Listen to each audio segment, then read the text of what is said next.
and the starter kit was different as well. So yeah, this controls the fans on the back, and this one controls the lights. If I put, I need to put this. Yeah, if I mess around with that now, then I don't know if this is gonna work. Yeah, now you only see the blue lights. Those were on for 2 weeks at the recommendation of the storekeeper. Now don't do this, really.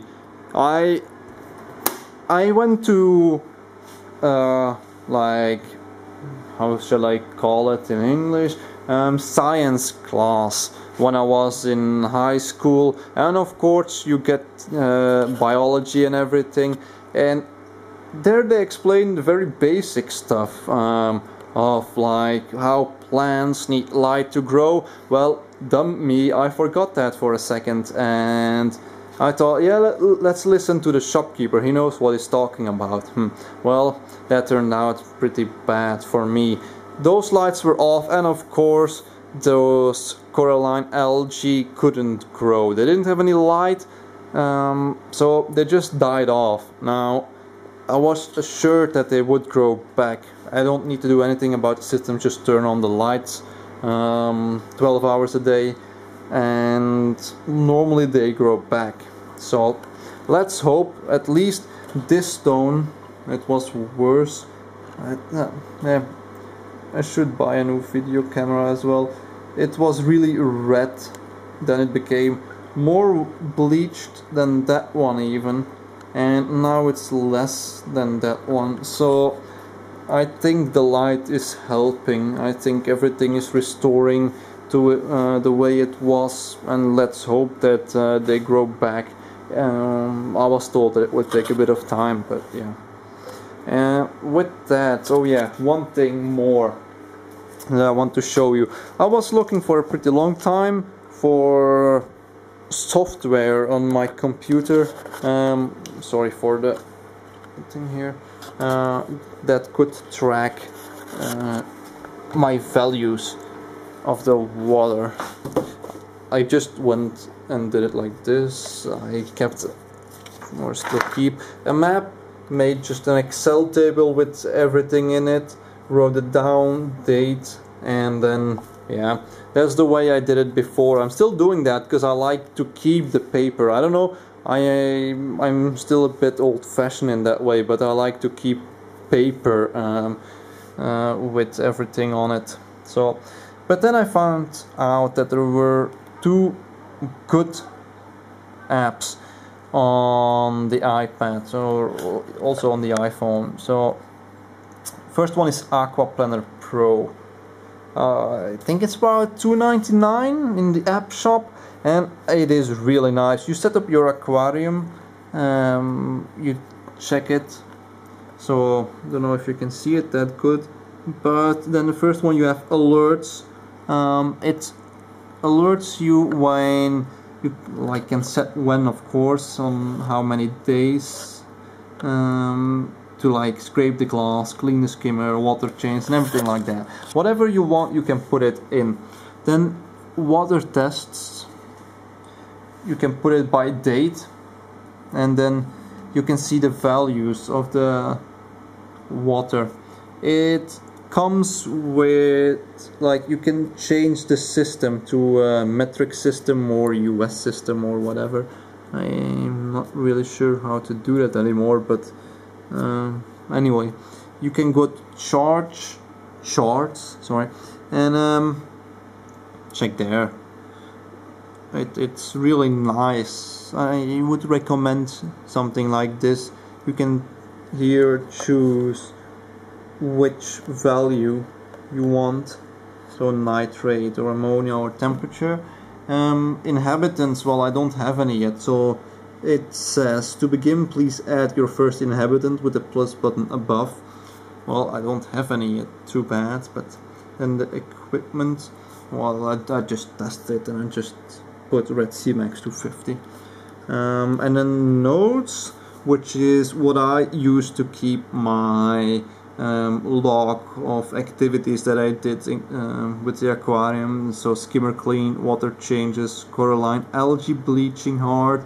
So I like to keep that stuff so you can like take notes for yourself, and maybe later on, if like here the coralline algae that I mentioned why it is dying off, and like was misinformed by shopkeeper not to put the lights on the first weeks, and then that the algae need the light to grow. So for later, if you tend to forget something and you know it happened before, you can always go back to this log and check what you did with it and how you can get everything back to normal. So that's a very nice program. And then you have Reef Tank Pro, and that's the same as the other one actually. This one you can put in more photos and pictures of everything, like you can see photo and separate measurement values, the tank and everything. So that's a bit of the same. I prefer the first one, but it's both are really nice to have, and I would really recommend one of the two.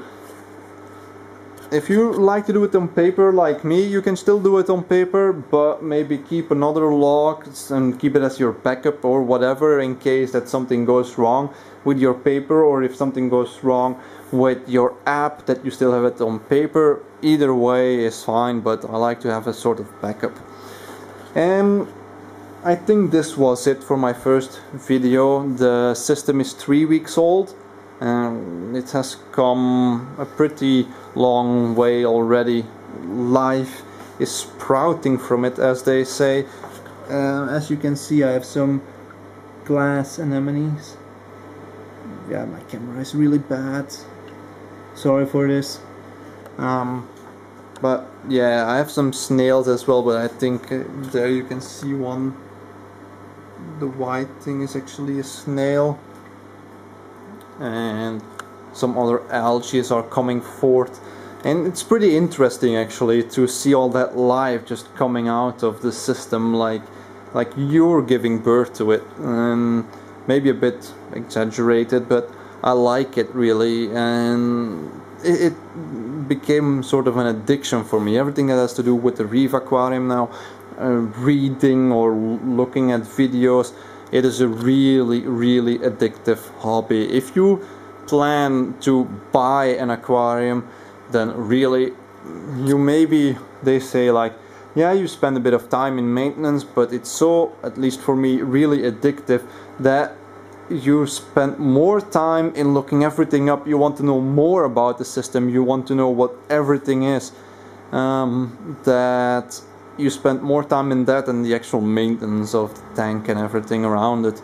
So, but it has its good sides, because the more you know about it, the better you can keep your fish, the more, like, the happier your fish are gonna be, the happier you're gonna be. I don't like to see a sad fish, like maybe a bit cliche or whatever, but a sad fish, that's not so nice.